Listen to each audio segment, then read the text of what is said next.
그들 모두가 일어나서 예수님을 빌라도 앞으로 끌고 갔습니다. 그리고 예수님을 고소하였습니다. 이 사람은 백성들을 미혹시키고 가이사에게 세금을 바치지 못하게 했으며 자기가 그리스도 곧 왕이라고 주장합니다. 빌라도가 예수님께 물었습니다.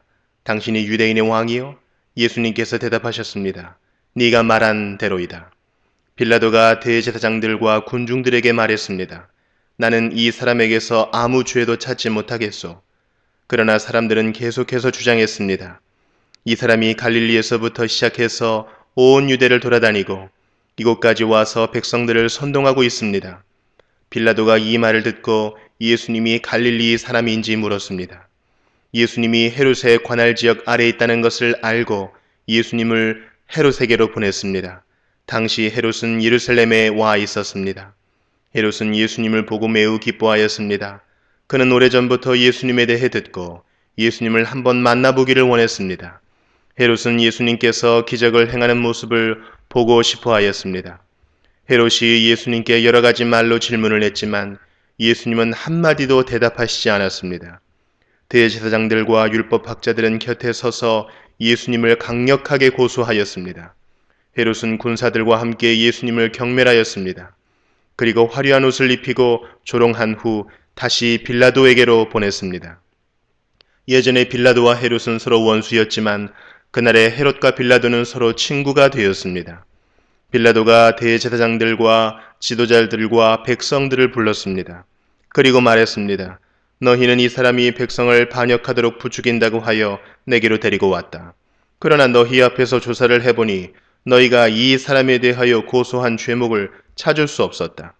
또한 헤롯도 아무런 잘못을 찾아낼 수 없어 그를 다시 우리에게로 보냈다. 이 사람은 죽어야만 될 어떤 잘못도 행하지 않았다. 그러니 나는 그를 매질해서 풀어주겠다. 그러자 사람들이 함께 소리를 지르며 말했습니다. 그 사람을 죽이시오. 우리에게 바라바를 풀어주시오. 바라바는 성에서 폭동을 일으켰기 때문에 감옥에 갇힌 사람입니다. 그는 또 살인죄도 지었습니다. 빌라도는 예수님을 풀어주려고 사람들에게 다시 말했습니다. 사람들은 더욱 크게 소리 질렀습니다. 십자가에 못 박으시오. 그를 십자가에 못 박으시오. 빌라도가 세 번째 물었습니다. 무슨 까닭이냐? 이 사람이 도대체 무슨 악한 일을 저질렀느냐? 나는 이 사람에게서 죽을 죄를 찾지 못했다. 따라서 매질만 하고 풀어주겠다. 이 말을 들은 사람들은 뜻을 굽히지 않고 계속해서 큰 소리로 예수님을 십자가에 못 박으라고 요구했습니다. 결국 빌라도는 사람들의 요구대로 하기로 결정하였습니다. 사람들이 원했던 대로 폭동과 살인죄로 감옥에 갇혀있는 바라바를 풀어주고 예수님을 죽이라고 넘겨주었습니다. 예수님을 끌고 갈 때 시골에서 오던 구레네 출신 시몬을 붙잡아 예수님의 십자가를 지고 따라가게 하였습니다. 많은 사람들이 예수님을 따라갔습니다. 그 중에는 슬퍼하며 우는 여자들도 있었습니다. 예수님께서 뒤를 돌아보시고 그들에게 말씀하셨습니다. 예루살렘의 딸들아, 나를 위해 울지 말고 너희 자신과 자녀들을 위해 울어라. 보아라, 자녀를 낳지 못한 사람들, 곧 아기를 낳지 못한 배와 젖을 먹인 적이 없는 가슴이 복이 있다고 말할 때가 올 것이다. 그때의 사람들이 산을 향하여 우리 위에 떨어져라고 말할 것이며 언덕을 향하여 우리를 덮으라고 말할 것이다. 나무가 푸를 때에도 이렇게 말한다면 나무가 마른 때에는 어떤 일이 일어나겠느냐? 다른 두 명의 죄수도 예수님과 함께 사형 판결을 받았습니다. 해골이라 불리는 장소에 와서 사람들이 예수님과 다른 죄수들을 십자가에 못 박았습니다. 한 사람은 예수님 오른쪽에 또 하나는 왼쪽에 매달렸습니다. 예수님께서 말씀하셨습니다. 아버지, 저 사람들을 용서하여 주소서. 저들은 자기들이 하고 있는 일을 알지 못합니다. 사람들이 제비를 뽑아 누가 예수님의 옷을 차지할지 결정하였습니다. 사람들은 곁에 서서 바라보았습니다. 유대 지도자들이 예수님을 비웃으며 말하였습니다. 이 사람이 다른 사람들을 구원했다. 만일 이 자가 하나님의 택하신 자인 그리스도라면 자신을 구원하리라. 군인들도 예수님께 나와 조롱하였습니다. 예수님께 신 포도주를 주고 만일 네가 유대인의 왕이라면 너 자신을 구원하여라 하고 말했습니다.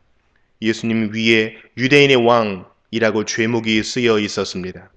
예수님과 함께 십자가에 달린 죄수들 가운데 하나가 예수님을 욕하며 말했습니다.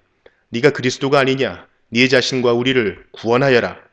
그러나 다른 죄수가 그를 꾸짖으며 말했습니다. 너도 같은 벌을 받았으면서 하나님을 두려워하지 않느냐?